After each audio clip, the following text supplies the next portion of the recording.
Well, thank you very much for inviting us as a studio to go through some of our thoughts and also get the chance to present some of our work.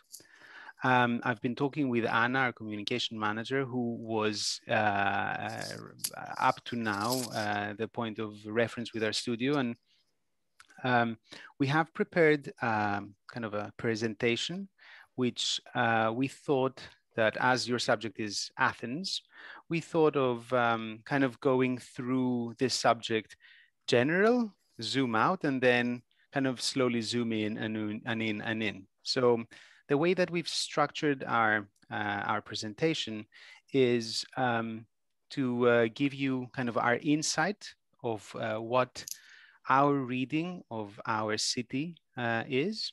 And through that, we'll see some aspects that are quite key in our understanding of it. At the same time, we'll take the opportunity to see a couple of projects along the way. And then we'll focus on one project which the studio feels that it brings kind of everything together, and we'll see that in depth. And through that project, maybe I get the chance to explain a little bit of our methodology, our design approach, and how we develop a project. So kind of move away from Athens and focus onto that last project. Because of the format, I know that this is a bit difficult to read everyone's faces because I will be looking at my screen. So I'm happy to keep, if you need to interrupt, I'm happy to have maybe we go through Athens, and then when we get to the last project, we could maybe have a chat about things, and then we can go into the project, or I could conclude the whole presentation and we have then talks, and I can very easily just scroll back and look at things. So do you have a preference on either one?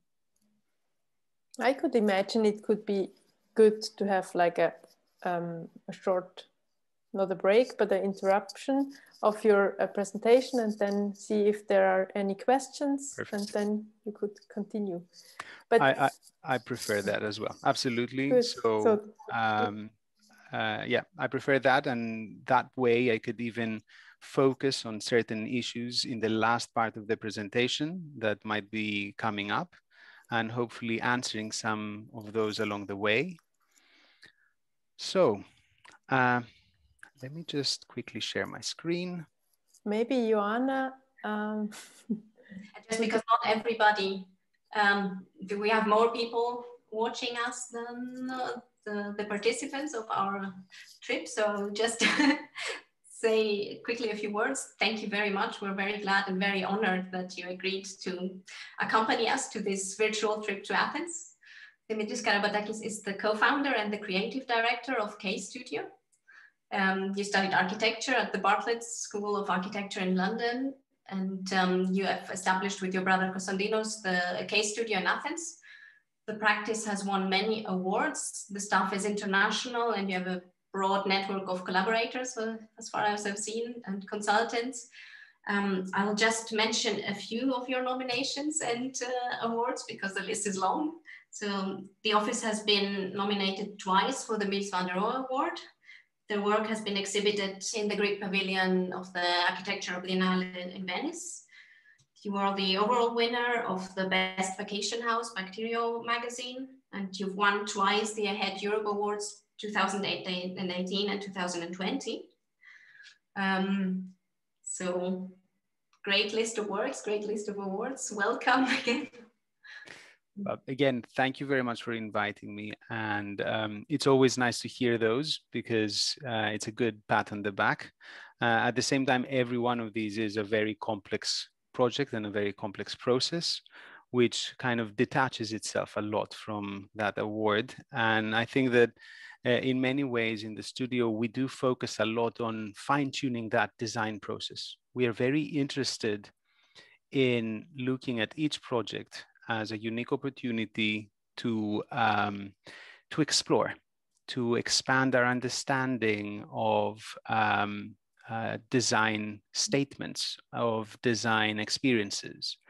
And in that, we are kind of freed from the success or not of a project.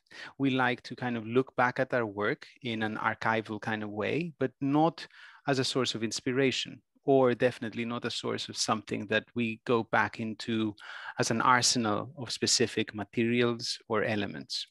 So in that sense, it's great really to be awarded or be recognized for a project, but at the same time, it is also important to look forward to the next one and be equally excited about it. So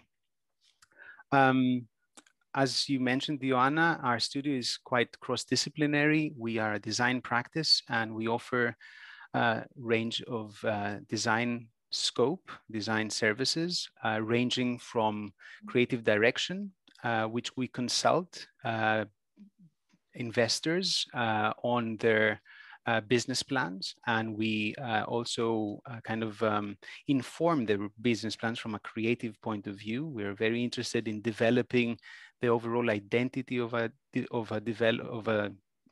investment or a development.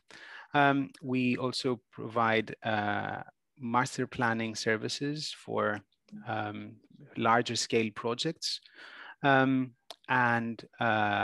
we also provide architecture services, which include hardscaping, architecture, and interior. And then we also provide FF&E, so furniture and decorative items.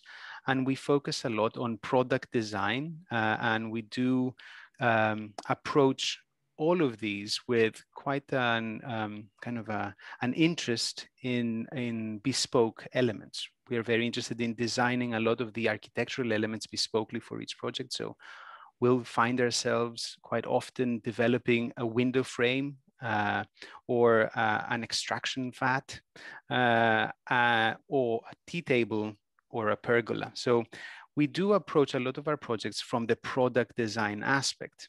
And I remember early on when we had done only small scale projects, we were asked by a developer to do a large scale resort. It is now being built. It was a resort that was about 6 years ago, and now it's almost finishing. And it was 25,000 square meters of built space, of built volumes, about 100 key resort with extra rooms, and a fairly large landscape, about 140,000 square meters of land. And I remember the operator, a famous hotel operator, asked us, well, have you ever done a big project like this? And I don't know, obviously we hadn't, but I really wanted the work. And my answer was, well, this is not a big project. It's just it's many small ones. So this is kind of how we approach all our projects, either as few or many small projects. And we do really enjoy kind of going into that detail, going into that definition and that control and that ingenuity of product design kind of mentality throughout our work. That is definitely informed by materiality and, of course, our real interest on creating a holistic experience. So I'll share now my presentation, my screen. Okay, is everyone okay with seeing my screen? Great. Yes. All right, so welcome to Athens. Now, our title is Perianth. Now, that translates loosely about Athens. And just to kind of stand on this for a bit, it's definitely a presentation about Athens, but I want to point out that Athens is plural. And for us, that's actually quite important. Athens is an ancient city. It's a deep city. It's a city which has many, many layers, and many, many people have lived here and have left their mark. It's a deep layering of palimpsest that kind of you can see in the urban fabric, little poking things coming from different parts of its amazing long history.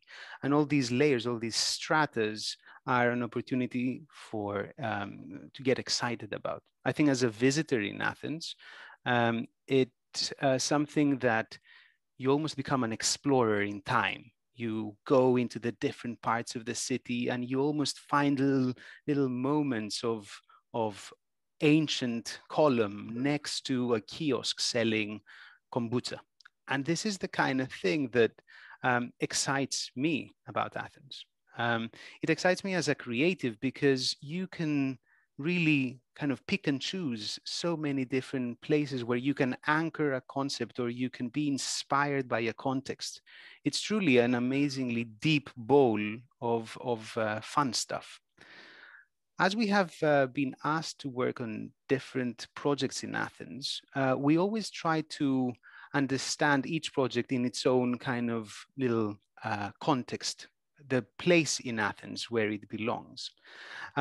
All of the projects that we've done in Athens are within the center. So I'll focus on the kind of center of Athens. Athens is a place where about 4 million people live, and it is, although it feels quite dense, it's actually quite an urban sprawl, and it goes up to the Attica Bowl. It is, its geology is that it is kind of surrounded by mountains, by the Imitos mountain and Parnitha mountain.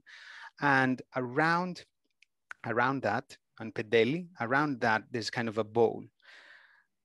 Towards the southern part of it, there's the historical part. And the historical part is kind of signified by 3 anchors. And the first anchor is neoclassical. This is the part which is closer to the Acropolis, and it's just underneath it, the area around the Acropolis. There's different areas like Plaka, and it's populated with amazing buildings that definitely have quite a specific identity that has been created over a very specific amount of time, and you can almost see it as a strata in that urban fabric. And neoclassical Athens is very rich in detailing, in rhythm, in geometry, definitely with a clear nod to the classical architecture that was inherited by modern Athenians. And this is a source of amazing inspiration in terms of pattern, of rhythm, of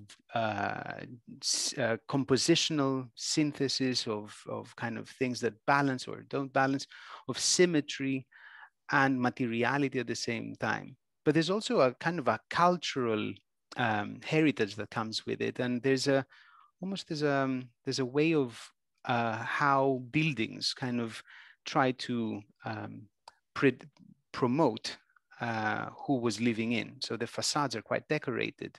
And you see almost an idea of the building trying to explain who lives in. And this is something quite interesting, that it's animated facades. In the most contemporary architecture, especially after modernism, you see that the facade becomes kind of a generic, volumetric, kind of almost sculptural element. And the interior kind of reserves this task of talking about the real life within it. There's a Greek modernist architect, Konstantinidis, who famously said, at least famously for us Greeks, said that buildings are vessels of life. And that sounds like a good statement, but at the same time, it's missing the point that they are vessels of life, but themselves are not representing that life. They're not depicting it. They're not informed by it.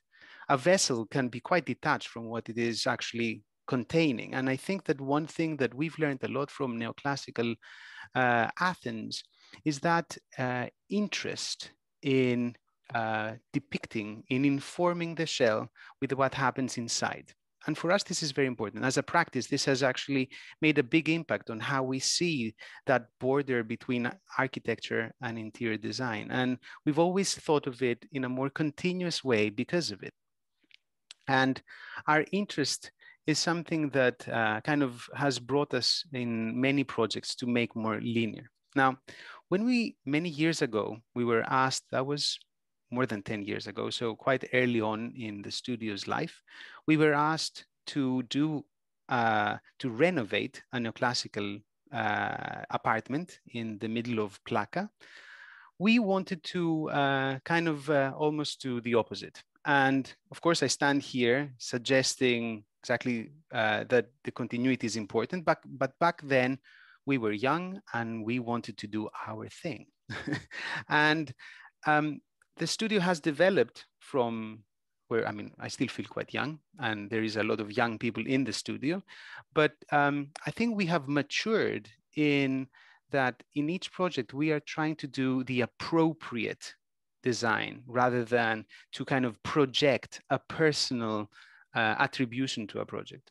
And this is something that has definitely developed in the project, and you will hopefully see it as I go through our presentation. So this is an apartment in Plaka, which we were asked to renovate. And as you come in, the first kind of thing that we wanted to do is to kind of take away all decoration and take away all things that connected it to that time, and to make a stark contrast. Now, still the facade, the rhythm of the facade punctuates that otherwise quite neutral envelope. And to me, this is the one thing I still like about this project. I love that asymmetrical kind of punctuation that these windows of a very different time punctuate the otherwise quite strict interior that we designed. And the reason I'm saying this now with such confidence is that, you know what, if I did it again, I would definitely allow that these walls are more translucent, transparent in the way that they would echo the outside in better. And I would really be more critical about how much continuity there should be.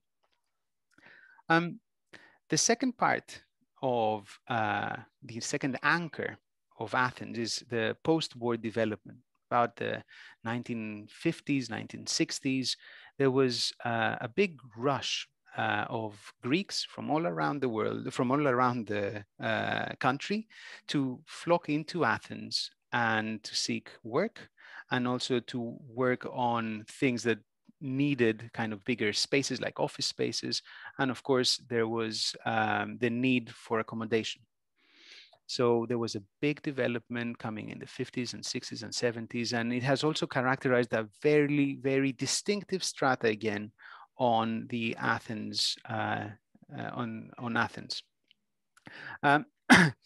This is definitely informed by the neoclassical Athens. You can see some of the rhythms, some of the dimensions of windows, some of the materiality, some of the detailing and craftsmanship are still kind of transcending from one to another.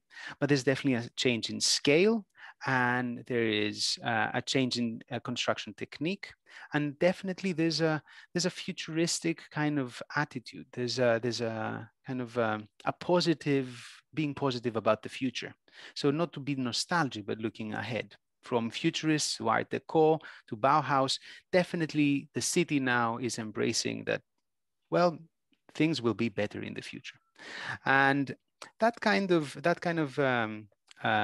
positive thinking definitely informs the buildings of the city and produces beautiful architecture. But at the same time, you can see in the materiality that there are definitely techniques and materials that are still present. And as far as our studio is concerned, we're very interested in that. We like how you can still be innovative and you can still maybe be selective of elements that form your facade or your interior, but at the same time, you contextually connect to the heritage and materiality and history of a place.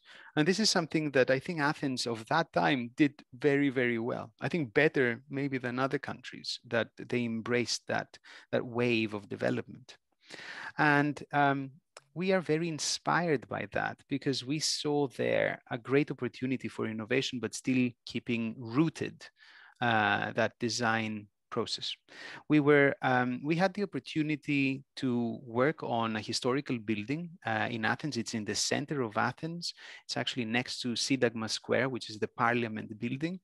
And it is within a complex, which is a post-war monument. The place is called Zoners. The whole building is now the Attica shopping mall and other parts of it. It's the Metοχικό Ταμείο Στρατού, if you want the Greek version of it. It's kind of a square, urban square.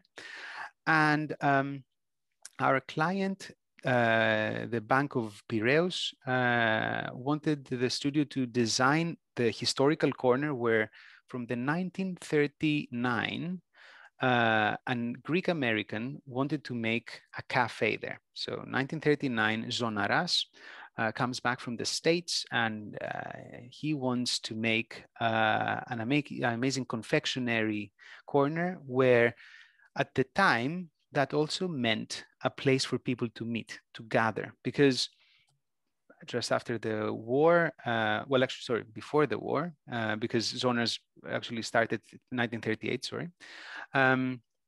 There was post the First World War, started by being kind of the place to meet for the cultured Athenians. He developed a special chocolate, which he had a whole fabric underneath in the basement. And through that, a whole culture kind of developed. And we got so excited that we got the opportunity, this was about 6-7 years ago, we got the opportunity to work on such a project. And we were also quite clear, very young for that. We had no clue. We had no clue of the heritage of this place. So I had never been to that place while it was operating. So we were really lucky that our client, the Bank of Piraeus, had an amazing archive and showed us that Zonaras was archived, photographed and archived throughout its years. It was quite interesting because when we first approached it, we thought that this will be almost a process where we're going to try and revive something. We would have to renovate. So the place when we got there was quite destroyed by constant renovation, by constant changes of program. And there was nothing there to preserve because there was nothing original. Everything was fake. Everything was an appropriation. It was a representation of what was there a bit before and a bit before. It was almost like a process where you take a photocopy and you photocopy it and you photocopy it and you photocopy it. And what was there was a grainy little photograph of what someone might have seen back in the time. And as we started looking through the archive, through the book that we were given, and we also invited a lot of people that actually knew Zonaras, we realized that Zonaras was on entropy. It was constantly changing. It was not a place or a specific time that Zonaras was about. It was a constant, almost kind of organically growing place, which started as a chocolate factory with a specific chocolate, and then it became a hub for cultured Athenians. And then the war came and the Germans made it their canteen, and then the British came and they helped us and they made it their canteen, and then the modern Greeks came and they made it a place of art and culture, and then it became a sandwich place. It was quite interesting to kind of see that whole range of different moments. And that's where we realized that actually we should just see this as a continuity process, as the next step in the life of Zonaras, and not as going back into a specific time, because it was very difficult for us to choose which is better. You know, you almost have to make an opinion. Oh, you know what? In 1942, it was better than 1953, because 1953 they made this terrible varnish, and I hated it, and we have to go back into the old varnish. So we wanted to avoid preference, as it wouldn't be a personal one. I never went to that. I was not even born back then. So it would be fake. It would be projecting something. And to us, it became more truthful that because of our because we were young and we had no emotional connection or personal connection, we should more appropriately do its next step. So through the archive, we kind of tried to understand the techniques, the materials, the mentality, and see what Zonaras could be now. And the operator also, we had a lot of conversation about, so what is going to be operating here? And they had a great idea that they wanted not to just have a cafe or a bar. They wanted a restaurant. They wanted a meeting place. They wanted to revive that idea that you're welcoming Athenians and tourists in this place. And the idea kind of came about that this was kind of a hotel lobby, Athens being the hotel, and this being its lobby. And it's basically where people meet. It's where people kind of wake up from their apartments or their hotels and all of that, and they go down the kind of public corridors of the city, and they end up in the Athenian lobby. And that's what we kind of thought about, that actually this is a place where people meet in the city. We looked at different elements. So the building has these very typical columns from the outside, and these ones, which are made out of this quite specific marble from Tinos, from the island of Tinos, which is kind of a really dark green with beautiful veins, white veins. And we echoed it inside. The reason that we echoed inside, that was not part of the original kind of design. We echoed inside because that's something that made the building more open, more kind of connected to the to its facade, and kind of gave a continuity. We almost kind of made a point through that the building was a few columns and nothing else. So the facade was all glazing, and the columns were three-dimensional. There was no in and out. Athens was going in and connecting out to the city itself. By finding the rhythm of the columns, we then started looking at the ground. The ground from the past had a very specific terrazzo, and we wanted to kind of bring back that terrazzo and also find a new grid based on the new layout in order to find a pattern that was appropriate for us. So although we connected with the technique and the material, and we got a beautiful marble from Nestos, we still wanted to create our own pattern of that. And as we started looking at the furniture, we also had the opportunity to develop bespoke furniture. So from tables to chairs to different lights. And we had the opportunity also to bring in other creatives. We really like to collaborate with other creatives, especially in a project that needs layering. So we approached Michalis Anastasiadis, who is a product designer, a lighting designer, which we really admire. And we asked him if he wanted to be part of this project, and we were very happy to hear that he got equally excited with us. So all of the kind of embedded lights were from Michalis Anastasiadis' studio, and we also layered it with vintage elements from the old Hilton or from other projects that we kind of found things from the old iconic Athenian places, and also bespoke elements that the studio did, such as this table and these chairs and other things. So the whole place kind of revolves around a core. So we made a very long bar out of hammered cassiteros, which is pewter. So hammered pewter. So the whole basis is hammered pewter with an armature of brass and fer fauzet, so kind of also wrought iron. And we developed these stools, and the whole thing kind of gravitated in this core. This is a long bar that had zones. So this is the coffee station, this is the alcohol station, and on the right-hand side was the food, the quick food. And it kind of connected all the zones of zoners, from the lounge area to the bar area to the restaurant area. So it was kind of became a backbone as well as a core because of its elongated features. So it was quite stretched.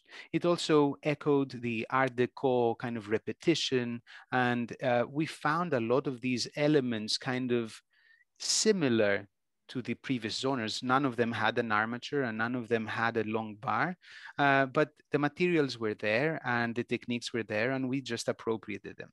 This pattern here was in one of the mezzanine levels of one of the zoners, and it was on the handrail. So it was something that, although we did not have a mezzanine in the way that the now shopping mall has kind of engulfed the area of zoners, we thought that as a pattern, we really wanted to bring it back and make that nod to the history of zoners.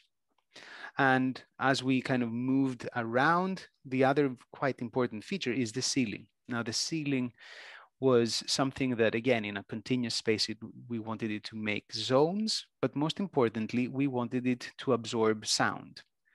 We always give a lot of importance to the quality of sound in a space, especially a space which is quite communal, that is inviting different people with different paces, different programs, but they all kind of coexist. So someone that eats and someone that has a drink and someone that has a private conversation, they all need to be in a kind of almost together.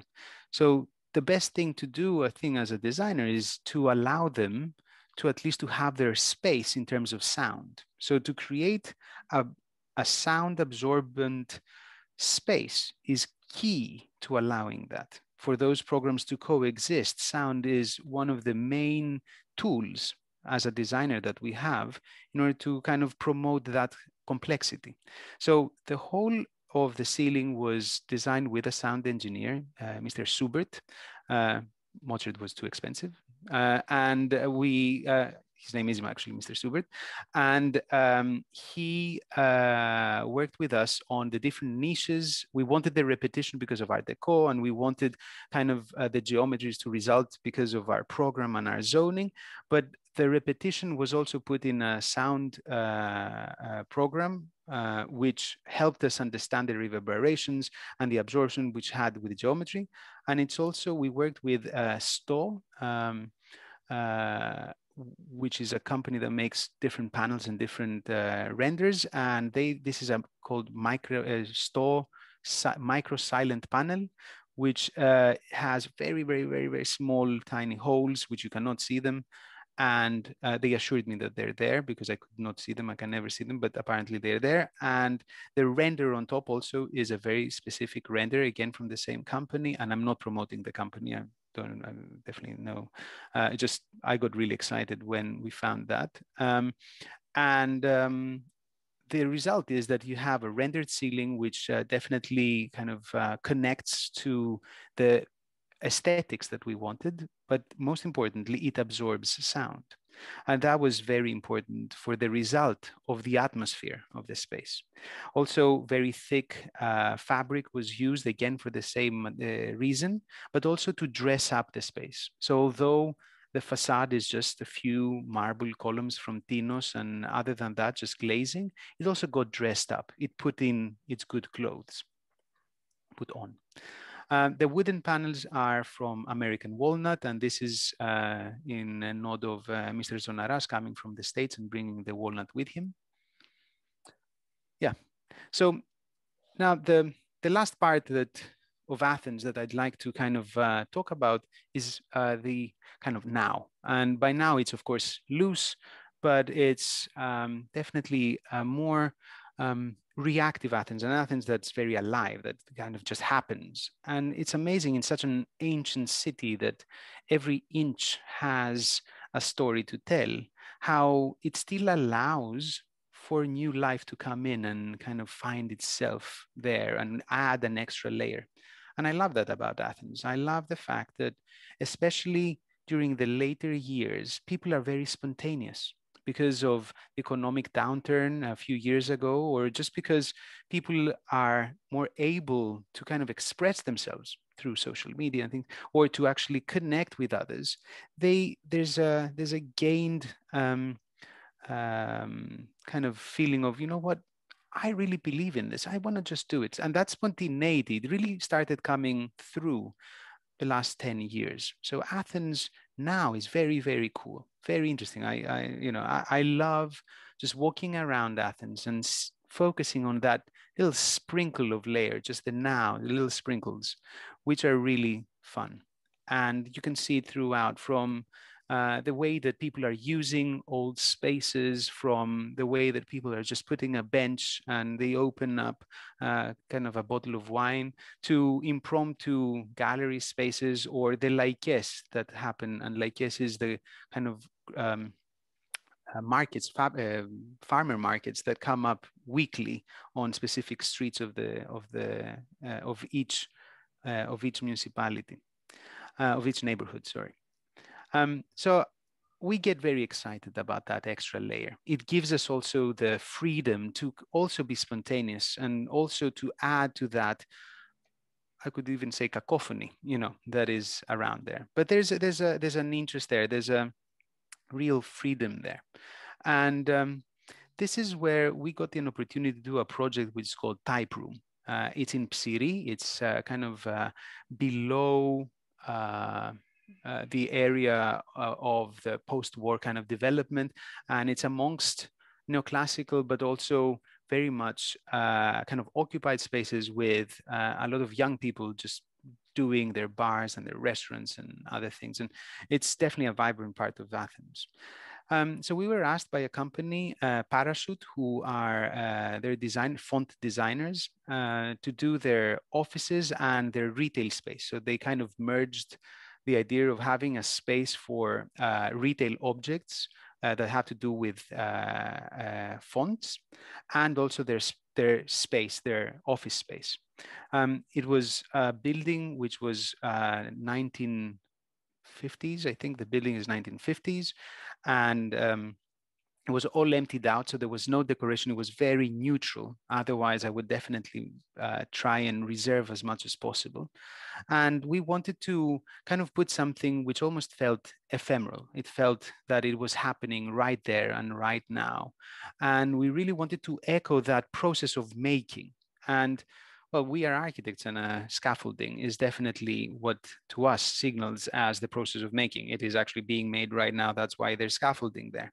So we liked that idea. Maybe it was quite basic, but it kind of gave us a system that could be translated into different things, to partitions, to kind of tables, to shelving, to display things. And it also gave us an opportunity to kind of make a contrasting kind of marriage of something quite industrial, such as a scaffolding system structure, and things like Greek marble from Dionysus. So a lot of the things that kind of got placed up was quite contradictory to what you would expect for a scaffolding. And the studio Parachute, they also populated with their own stuff, and it was very much something that we wanted to encourage. We wanted it to be a little bit of an emptier space in terms of design, in order for their identity and their products to start populating that otherwise quite simplistic system. So this is the last of kind of walking around Athens. And the last project which I would like to go into further detail in is called Perianth. And the name actually also talks about going around Athens, about Athens. And I'll tell you more about it, but I'd like to just make a pause now and hear your thoughts and comments.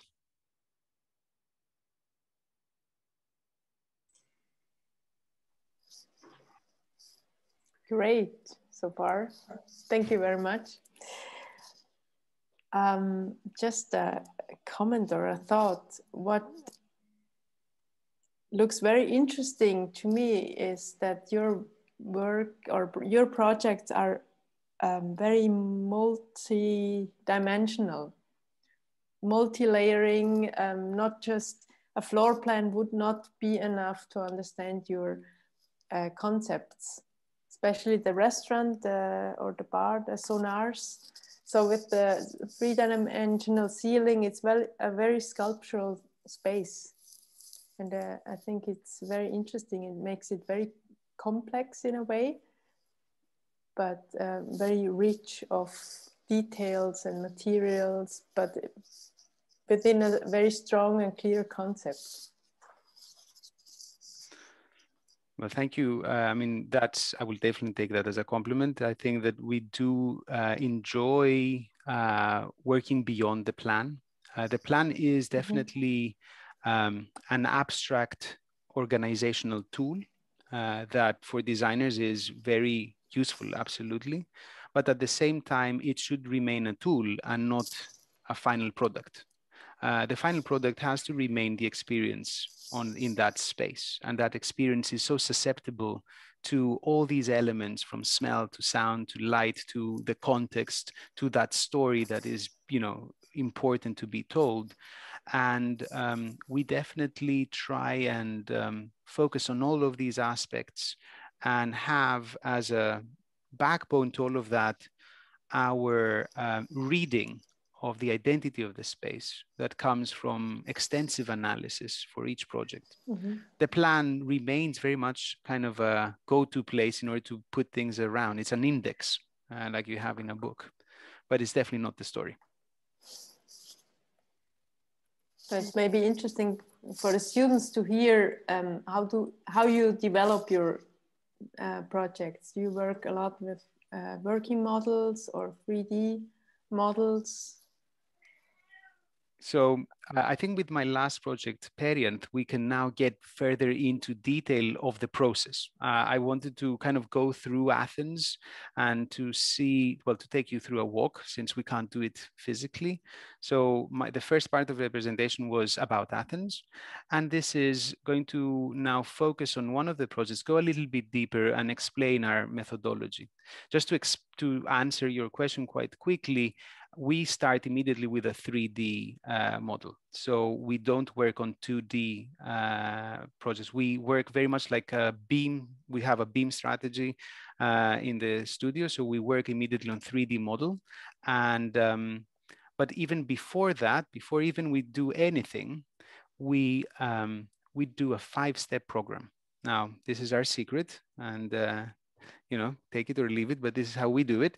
So it's very obvious. The 5-step program is a very obvious program. And we say that in the office that, you know, everyone has worked on this 5-step program. And it's not about that it's something amazing. It's just that you can't miss any of these 5 steps. If you miss any of these 5 steps, then you're risking that your decision might not be informed enough. And decision is what is the result of our 5-step program, because we think that very much design is a process of decision making.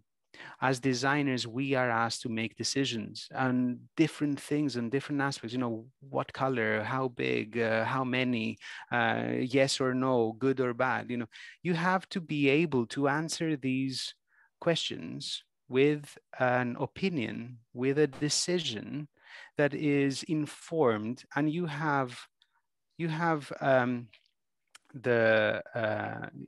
very, what's the word? I'm sorry. You have to be responsive. You've got a big responsibility on that decision, on that answer, because it will have a great impact on resources, on a location, on someone's life, on many people's lives, on someone's investment. So it is important that it is an informed decision and you're basing it on a systematic kind of process of analysis. So very quickly, site analysis, program analysis, concept, materiality, composition. Now, this is the titles, and I will get to analyze them a bit further throughout this. But this is kind of 5 steps: site analysis, program analysis, concept, materiality, composition. So, Perianth. Now, every story has a good title, and Perianth is a hotel which is located in kind of the middle of these 3 aspects that I kind of described. So it is situated in Platia Agias Irinis, the square of Saint Irini, which is kind of bordering on its northern border with the post-war Athens, on its eastern border with the neoclassical Athens, and on its southern western border with now. And it is quite interesting because it really became a threshold and a project that we could kind of connect all of that. And as we started kind of on our first site analysis, we wanted to understand that site in depth. We wanted to understand it in its location, in its commercial value, in its planning restrictions, in its heritage from the building itself. It's a beautiful building of about 6,000 square meters, a post-war building. It's kind of 1936, I think it was built, which was all emptied out before we got there. So there was just the facade, there was nothing else there. So we wanted to understand the historical kind of references that this building had, its story, the surrounding area, the area around Platias Agias Irinis. So as we started kind of learning about the site, we started creating a lot of information that was useful. One of them was that it is sitting in between these 3 pillars, that these three zones of Athens. So we wanted this building to bring those zones all together in it. Now, the building sits amongst that as well. So it is very obvious that it is almost bordering that area. And we loved this about this building. It really felt that you almost became like a little sampler of all the aspects of Athens together on the outside and as you walked around. It has this characteristic Art Deco influenced balconies, and you can see the kind of repetitive rhythm of parallel lines and curves of futurists kind of talking about the future is going to be great and don't worry about it. But at the same time, you can see the little hammered render from the neoclassical buildings coming in and informing this beautiful texture. So although it's just a render, it becomes so deep and so versatile as the sun hits it at different times. And we wanted to, of course, to bring that back. We loved this render. And you can even see little kind of details which you would see in neoclassical, but updated elements with these handrails. And of course, as it was emptied and as it was gutted, it was empty for the now. And this was, quite freeing. It was exciting because although we wanted to connect and root it into location, we also had a new program, and that's our program analysis. So it was not about kind of going back in time and kind of positioning and tidying things up or polishing things and reinstating lost historical elements, but we were freed with a new program. This used to be an office building, and the new owner wanted to make it a building that had a multiple program, a restaurant in the ground floor, a Zen Center in the first floor, and hotel rooms on the floors above. And this was very different to what was there. So the fact that there was a new program, we had to understand a lot. To a certain extent, we had to understand its commercial value. So who are we inviting to be in the hotel? Who are we inviting to be in the restaurant? Who are we inviting to be in the Zen Center? And quite quickly, we realized that there's a multiple type of people that we're inviting. It was the whole Athens and, its whole tourists. So it was quite interesting that what started inhabiting in was something that would be complex, would be diverse, and that made us kind of also be interested in how that would translate into the design and will inform the design, the aesthetics, the story, the atmosphere, the experience of the building. So program is something that we take also very seriously. In the same way that we analyze site, we also analyze program, and bringing our experience from other hotels or other mixed-use buildings, we inform the program. We add things to it. So the restaurant is not just a restaurant, it's also a restaurant and an area where you can do like a food market, and the entrance is not just an entrance, you also kind of have a more social aspect where you can open it up for a gallery space. And as you come into the Zen Center is a meditation area, but also you can stay in if you want a different rhythm and a different aspect, or you can go there for one night and then you can go back into the other rooms and you can have almost kind of a different layered experience. And then you go to the rooms, and each room has kind of similar aspects which are continuous but also different. And the whole building also became kind of an art gallery for young Greek artists. The owners also wanted to bring art, and we wanted to make it into a more dynamic kind of interpretation of it. So program also was informed by that as well. So the corridors started becoming much larger. They demanded more space. They didn't become these functional spaces that goes from A to B quite quickly and then you open your row of corridor, but they became spaces themselves. And this understanding of program informed not just the plan, but the experience. And this is important in our work. And then we go into concept. Now, all of the understanding of site and all the understanding of program brings in a comment, brings in an opinionated decision. We're gonna bring more or we're gonna bring less. We're gonna bring color or not. We're gonna bring complexity in program, and that's gonna inform the layout of the rooms or the size. So concept starts becoming basically a comment on site and program. And from concept, we started kind of bringing in other aspects of the surrounding area where there were a lot of flower shops in Agias Irinis and fabric shops. So the whole place was full of color. It's less now. They're still there, but it's less now. But as you walk through that area of Agias Irinis, especially during the day, there's all these unbelievable kind of medley of different fabrics and flowers. And we wanted to bring that vibrancy, that diversity of color into our concept. And that's something that, again, came as a comment from understanding the site. And it started informing our next position, which is materiality. So materiality was informed by the building, by the surroundings, by the flower shops and the fabrics, and the fact that we wanted that color and that diversity in, and a lot of the Athenian nods to Art Deco elements, but also more now elements, which were more kind of industrial in some way, but also just spontaneous and of personal interest. And then finally you go to composition. Now it's very important that concept is in the middle. It is not in the beginning.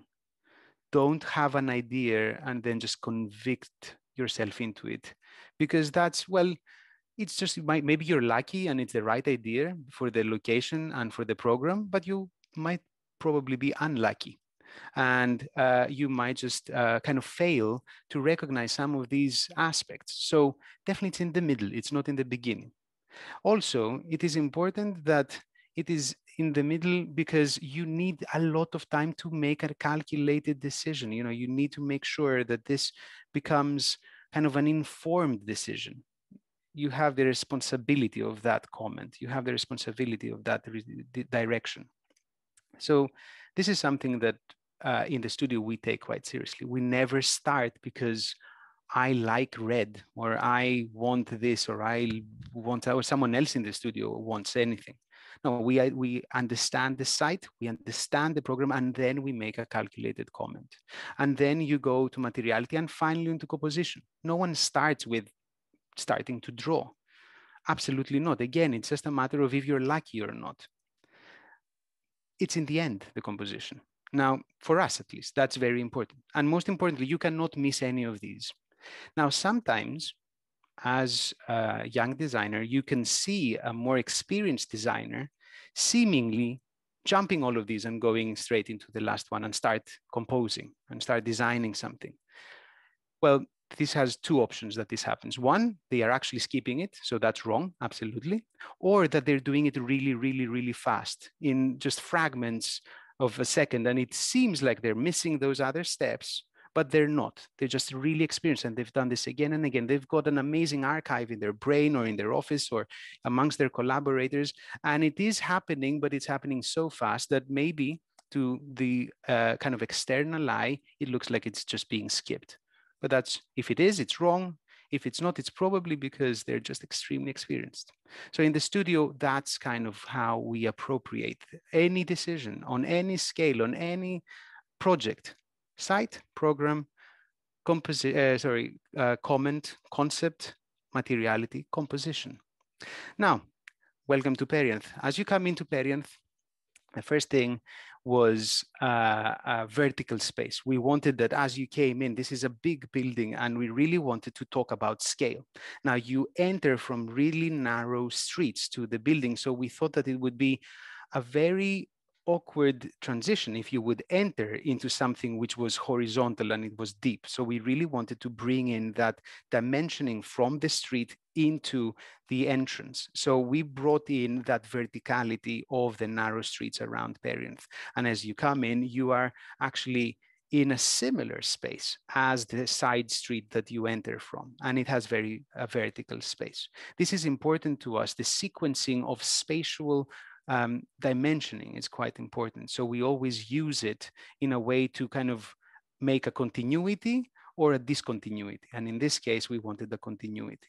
So verticality was quite important. We brought in a few materials like brass and terrazzo and specific marble, and also the interesting fabrics that we kind of were inspired by. And slowly, we went from urban space into a more dress space. I failed to explain that the building was already painted gray before we got there. So it was an awkward decision, which felt kind of just forced. But to our eyes, after we kind of digested it for a while, it kind of brought in that spontaneity and that now. It was just, you know, it was the old Athens and the new Athens coming on, and there was that kind of thing. So we took it as a given. And if it was up to us, I'm not sure. Maybe we would have done something different. Maybe it was yellow, or maybe it was just up, you know, with the old fashioned colors. I'm not sure.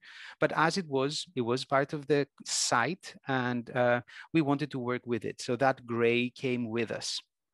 And as you walk up from the reception area, around the reception area, there's also a meeting area and a gallery space and other things. You go into the corridors. And as I was explaining, the corridors are definitely not this functional space that is very, very specific and it's the best, fastest way from A to B. No, it is definitely a space in its own right to be experienced and to be stayed in. So it has these curvy walls that echo the geometry of the balconies, and they bring in from the facade internally that kind of geometry of curved, linear and curved walls that you could also attribute to the futurists.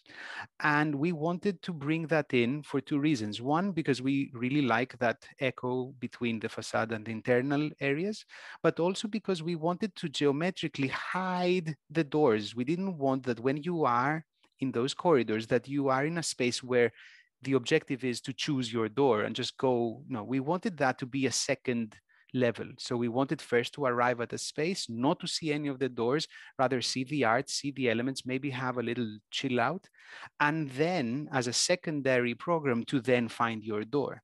So for us, it was very important that all the doors were hidden.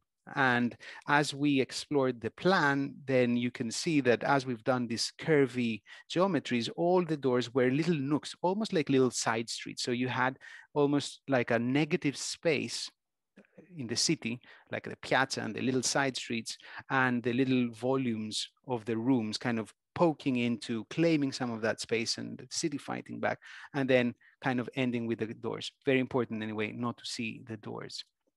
An element of a cold cathode was designed bespokely, which lit up the main part of the area of this space, but also it gave kind of a nod towards the kind of the walk, the motion. It talked about a space that you are supposed to move in. It was not about necessarily just sitting, but it was about being there, but also moving in there. So that kind of nod was quite interesting to us. And of course, the appropriate rails, so all the hand luggage didn't just bang in. I'm sorry, Agapi. Yeah, that's my daughter. So the rails that we put around all the corners, because of course, as you come in with luggage, you destroy this render, which again is a render, a thick render echoing the outside render, and it has a little texture to it. And we wanted definitely for it to look nice after we opened it to guests. Now, when we went to the unit, each unit was quite different because this is an old building and we wanted to have this dynamic kind of layout of these corridor spaces. Each room became significantly different. Now, this is a headache for designers. I mean, to have 46 rooms and to design all of them, this is a nightmare, and it's a logistical nightmare as well as everything else. So we wanted to find some kind of repetition, some kind of thing that we could go back to, but we also saw it from an identity point of view.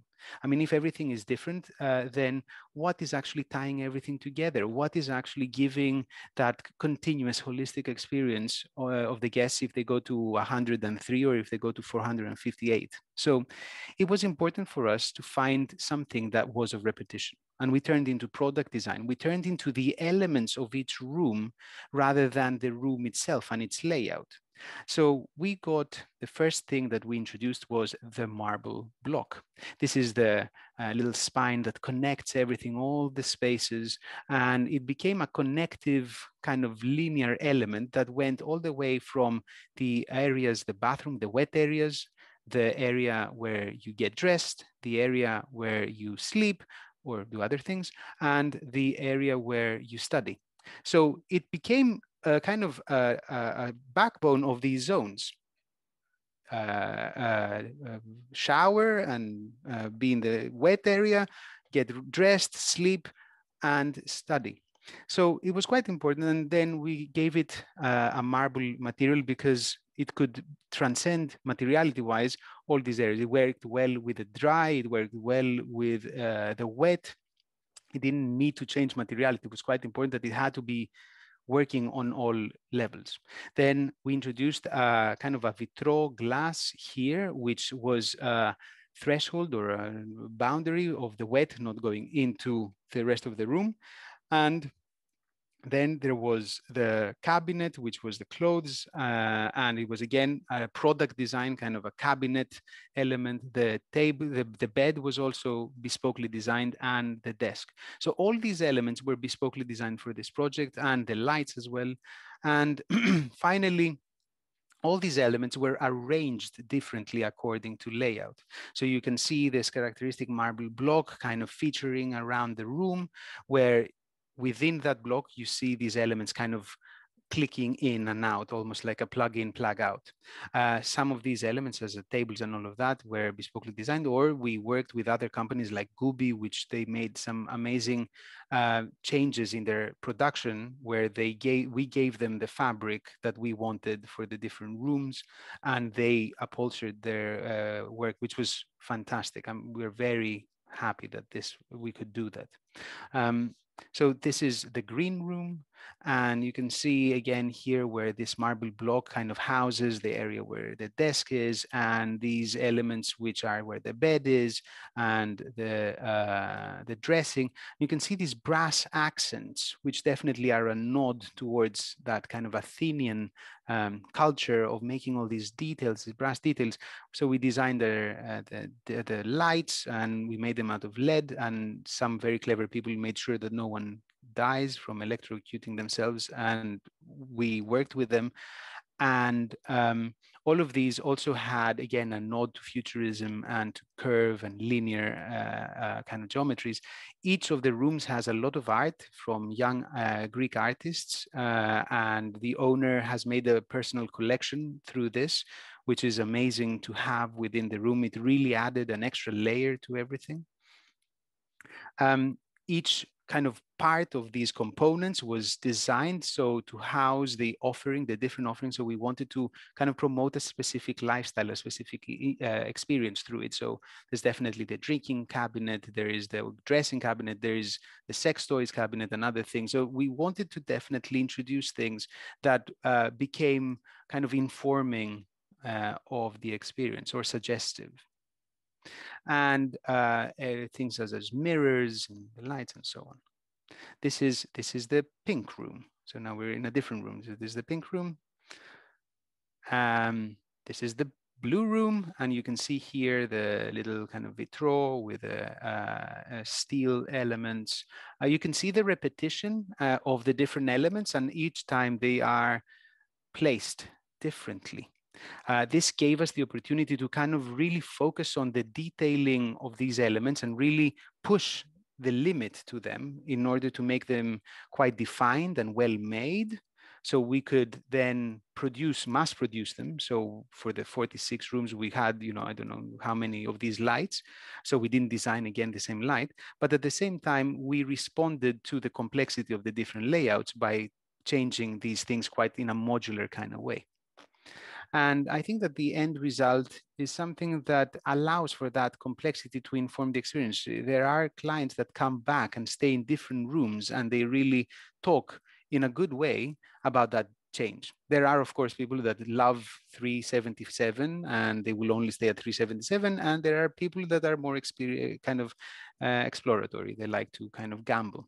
So we started introducing in the booking also kind of a are you lucky kind of thing. So something that you don't choose, or that, you know, the favorite and you'll only go there and they notify you when the 377 is available.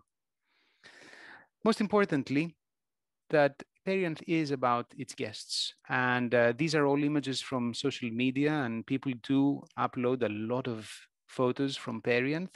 And this is great to see that in their eyes, in their light, and with them in it. And it's quite interesting how Perianth is a vessel of life that has kind of a character of its own at the same time. It's not an empty shell. It's not an empty vessel. It in itself has a lot of elements that talk about the lifestyle, the life that it wants to inhabit, but at the same time allows room for that life to develop.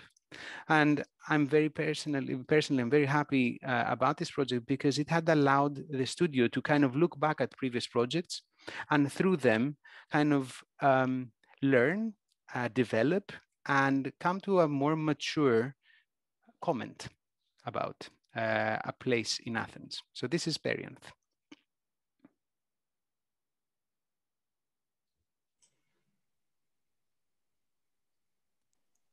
Is it something I said?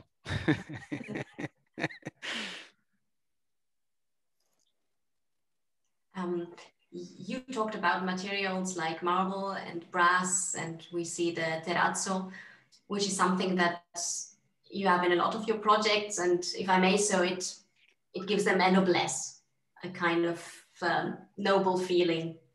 Is it just a reference to the time or a personal preference, or do you think these are materials that accompany Greek architecture and because of their well, let's say they have the noblesse in themselves? Like, we do see the materials as kind of appropriate elements to tell a specific story in each project. Of course, when this story has the same stage, the same place, and similar program, site analysis, program analysis, then the concept is similar. It kind of draws from kind of the same palette. So we do have terrazzo on several projects, but it's always because we feel that it fits because of its location or because of its program, because of the comment that it's making, because of the connection that it has with that place.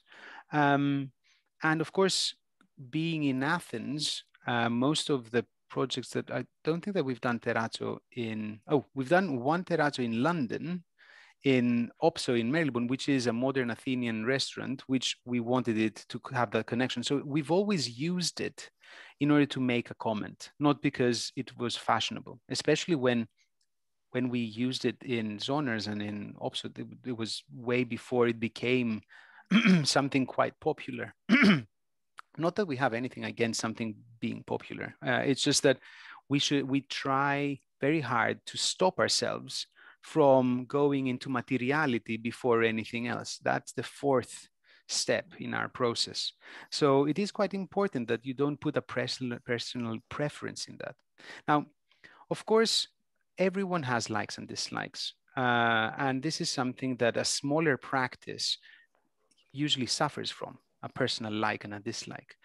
We are an office right now that we are 65 people. So it would be a nightmare if we actually acted on personal likes and dislikes. It would be almost impossible to agree on anything. So this system is what brings us together. This system is what decides, almost in a Darwinian kind of process, of what is the right comment, what is the right materiality, not because someone likes it or someone dislikes it. Repetition is something that we try to avoid unless it is appropriate. I think it's a quite clever system to have this five step to control the process. And maybe I'm sure you reflect afterwards. When a project is finished, then you reflect how have we done in the analysis of the first step or the third step, or do you have the feeling you're safe and you don't have to reflect in the end? Well, no. I mean, it's a process of making a decision is minimizing the mistakes and maximizing the good choices. It's not about making sure that you're not making a mistake. This is about probability. So definitely we remain critical throughout this process, and this is not something that, although I'm presenting it in a linear kind of way, it doesn't have palindromic kind of things where you move a bit and you go back and you're like, oh shit, I forgot that. And or someone comes up with something else. Hey guys, by the way, there is a fountain there, whatever it is. So we definitely are flexible where it can. You can't skip a step. And that minimizes the possibility of making the wrong comment. Now, yes, absolutely. We look back at our work always very critically, and we do that constantly during the project and right after we finish, and we visit projects way back. So absolutely it remains open, and it's constantly something that we don't kind of finalize on, yes, it was good, or yes, it's bad. We're like, well, we'll see. It's still open. The jury is still out.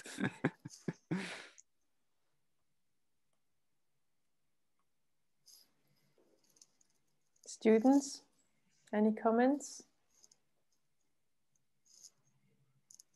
You can just say how much you liked it if you want. I mean, that's fine. I will also take compliments. Well, before in the hotel project that you showed us, you were talking about continuity and discontinuity. And I was about to ask you about that, but you kind of answered it already. But it was very, very interesting how you approach this manner. Yeah. Yeah, it's interesting. I mean, analogies and dimensions are a great tool to play around with. Being Greek, also, we are quite aware of the golden ratio, back in the ancient times where, they had the right and the wrong. This is nice, this is beautiful, this is ugly, this is wrong. And it's quite interesting to go back to those rights and wrongs and then play with them, like the golden ratio. The packet of cigarettes is, by the way, golden ratio. And you see that, and then anything kind of taller is tall and everything shorter is short. So you can make comments about tall and short just by playing off the golden ratio. And of course, then it's the relative sizing. If a space is big and then you go into a smaller space, then that space is small. If you go from one space and the other space is bigger, then it's big. So you can play with that relativity quite a lot, with long, tall, short, dark, light. And this is something that we definitely are very conscious of when we're designing. And we definitely bring that sequencing quite critically when we design and we kind of think of our composition.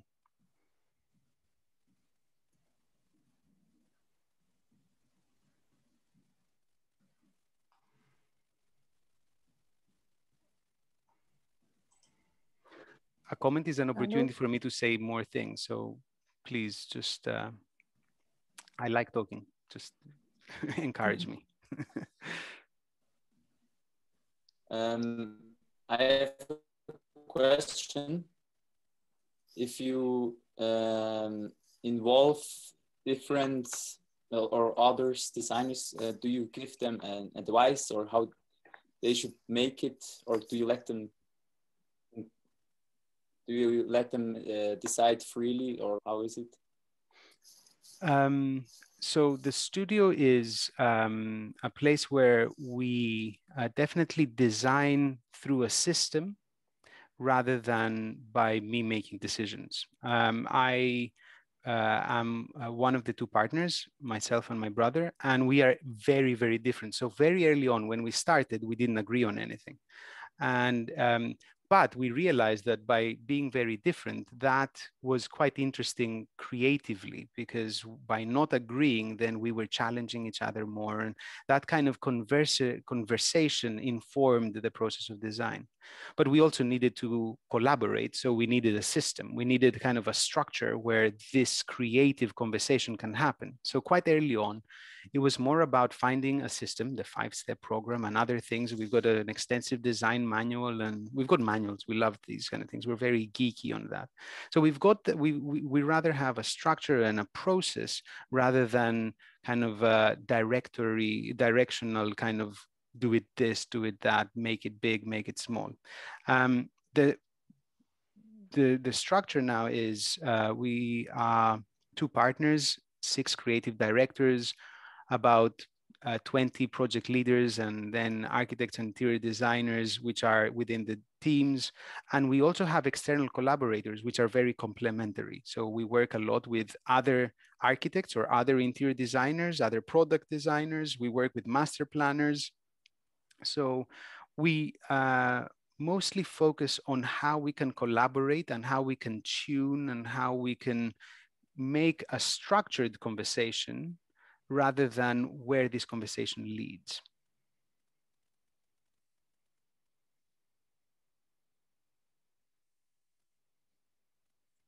Lino, I don't know if that helped you, but yeah, I don't tell anyone what to do. Yes, it was what I meant. I have a question. You told at the beginning for this project you showed us that you mixed 3 parts of Athens. I wanted to know which were the differences between these 3 different parts and how you translate it in the project. So Perianth is a project that we didn't try to make an archival kind of display of these 3 parts. It wasn't that we wanted them to remain distinctive. And therefore, it's not easy for me to kind of tell you that, you know, the door handles are from neoclassical and the bench is from this. It was more about bringing on these notions, the notions of, from neoclassical, of rhythm, of geometry, of symmetry, and also of materiality. A lot of that came through from postmodern, post-war, and from Art Deco. You know, other geometries were kind of carried through. The notion of this kind of being hopeful about the future and being kind of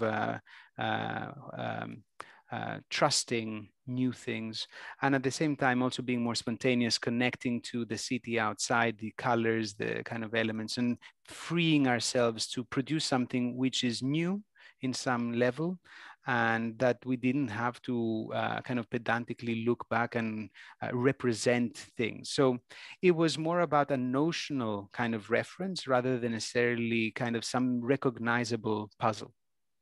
Mm-hmm. Okay, thank you.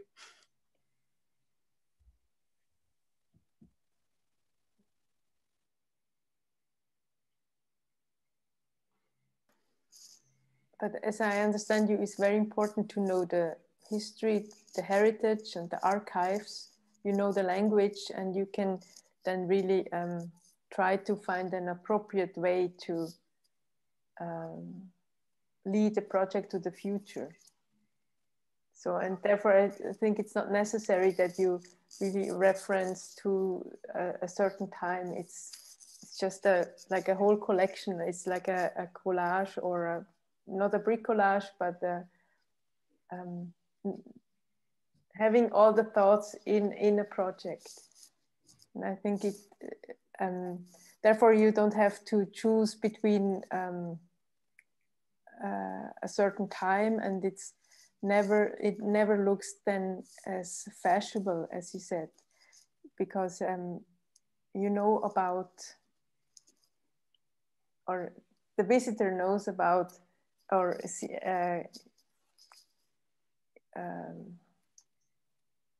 what I wanted to say. We see that you know about the heritage, but it's not a one-to-one, like a copy or an answer to it. Yeah, I think I mean, if I can add to that, as a designer, you have to play with expectations. You know, when someone is visiting a place, they have a certain expectation of that place because of location, because of program, and you want to make sure that you allow them to fulfill at least some part of their expectations. You want to definitely kind of cater for that, but at the same time you want to excite them, you want to nudge them off their comfort zone, so you want to be able to kind of push further than the expectation itself. You don't want to disappoint, that's for sure. So it is important that site and program kind of responds well to that, but at the same time your comment has to be fresh. It has to be a kind of a different perspective, a different outlook, and I think that by doing that, it's exciting, it's fun. If I may add to that, as a studio, we're very lucky that we have kind of been able to focus our work on what is widely known as leisure design. So it's in Greek, there isn't such a clear word, but it's more about designing for having a good time.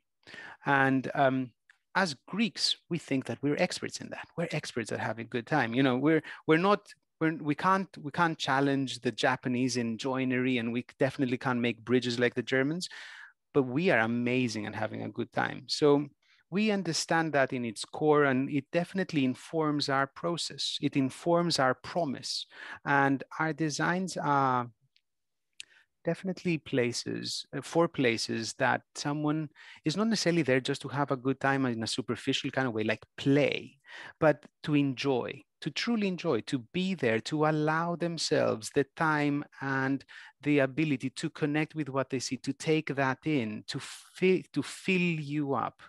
And we're very lucky that we are invited in projects that allow for that. It is projects that the people that come in are kind of almost primed to take that in, to enjoy that space. Might that be a restaurant, a hotel, or a kind of a private residence with a higher aspiration in design. And I love that. But we can see that applicable in other typologies. We have recently been designing an airport and a museum, and an airport is not usually something that you're necessarily there to enjoy. It's more like you have to be processed, you have to give your thing. And now these days, I mean, even less so. So it was quite interesting how we can see that as an opportunity to actually make at least certain aspects of it enjoyable and certain aspects of it to talk on a higher level. And we always have that objective. We always have the objective of communicating with the visitor, the guest, the resident, fulfill part of their expectations, but also excite, nudge them off their comfort zone, make a unique comment, not a fashionable one.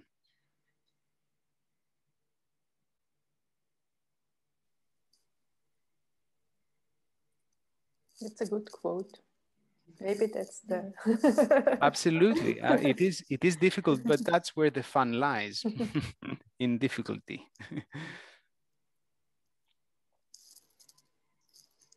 Good. Okay, is there any more comments, or everyone's covered? They think that everything is totally clear and totally explained? Or anyone else that wants to say how much they liked it? That's also fine. Okay.